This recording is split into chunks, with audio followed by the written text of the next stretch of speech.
bubbles. Yeah, just these two pieces. This is also from there. It's supposed to be a fish bowl. There's no heat at all, so it makes it a lot easier.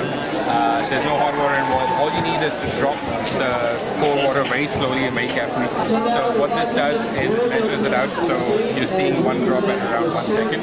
And by the time the drop goes through the coffee, out the other end comes drinkable coffee. That's all there is to it. It's not very complicated. But you built this yourself? Like, so you just drill a hole. How much is this thing? You can buy these at? Yeah, this you can get at any aquarium fish place where you get, because it's normally used for the bubbles. You can control the bubbles in an aquarium fish tank. Oh, okay. So it's supposed to be used with air, but I'm using it for this because it allows you to control. Pretty strong and cool at the same time. You won't feel How does it like It's just by drinking, but it's normally hot coffee. Can I take a picture? It's like really, yeah, this takes an hour. this is even easier to make. It's using clothes hangers. So if you see them sideways, it's a clothes. You put the water on top. Again, one of those fish things. This is a stand. This one is steamer things, isn't it?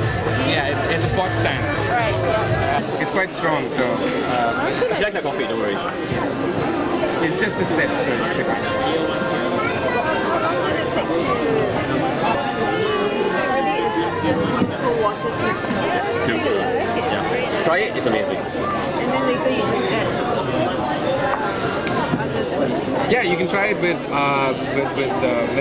Milk or sugar.